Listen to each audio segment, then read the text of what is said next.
Hey, what's up everyone? Morey Croson here, and today we're going to be going over some of the best medicine ball drills in order to improve power, and we're going to start the video right now.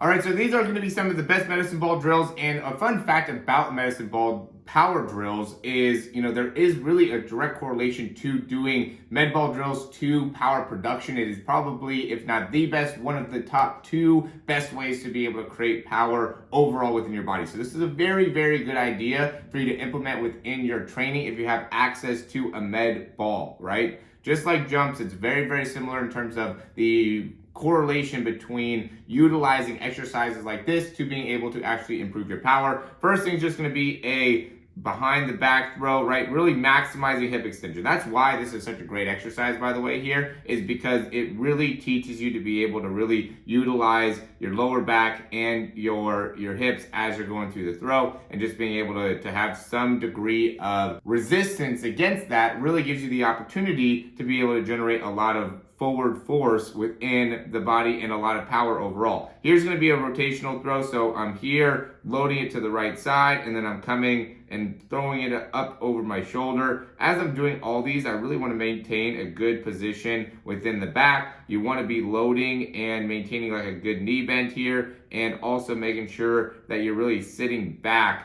as you're doing this, right? So I'm rotating and sitting back onto my right foot. I'm coming inwards a little bit with that left knee, really bending with that right knee as I'm going through and throwing the ball. Again, really maximizing that hip extension as I'm coming through and generating the force. Here, there's a couple ways to be able to do this rotational throw. I really prefer this one, right? In terms of being able to really get the lower body involved.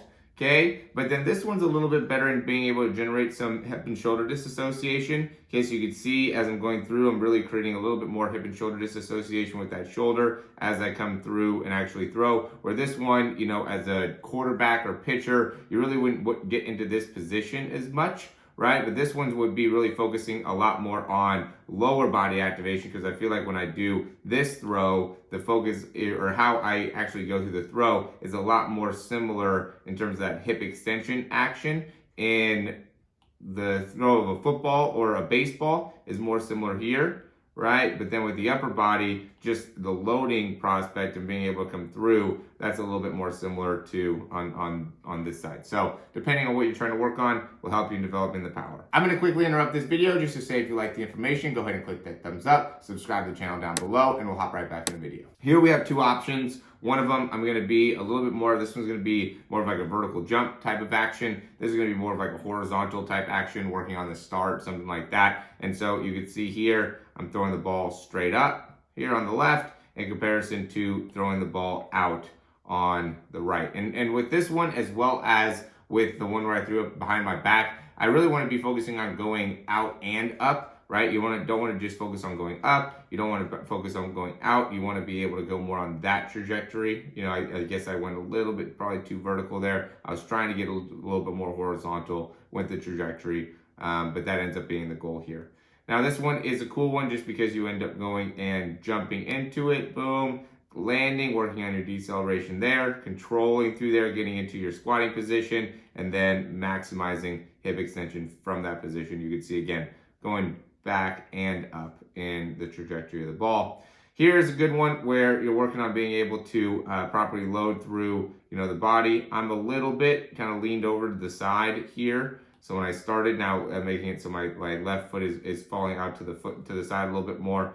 You do want to have your feet facing more straight ahead, right? That's not great landing there on my left side. I do want to do a better job of landing on my, kind of inside part of my foot there. And then this one, we're going and stepping into the throw, loading, and then throwing, right? Similar to that other one where, we're just creating that rotation. This one, we're stepping into it and then going through the throw. Here we're working on really like the first steps, right? This would be great for a receiver or a soccer player or something like that, where you're loading into the hip, and then you're really trying to get as much of just a horizontal action here as you're pushing off to be able to get hip extension, right? Now, I'd really say I need to do a better job of being able to get all the way up onto like the part of my big toe where I can maximize full hip extension rather than having that slight knee bend there. I'm a little bit in knee bend position, not a ton, right? But there's some small tweaks that I just wanted to be able to show you and just give you guys some cues to understand what is the goal here. For this one, it really is to get the hips as low as possible, right? And so even as you're going through, you want to try to get those hips nice and low as you're going and pushing off.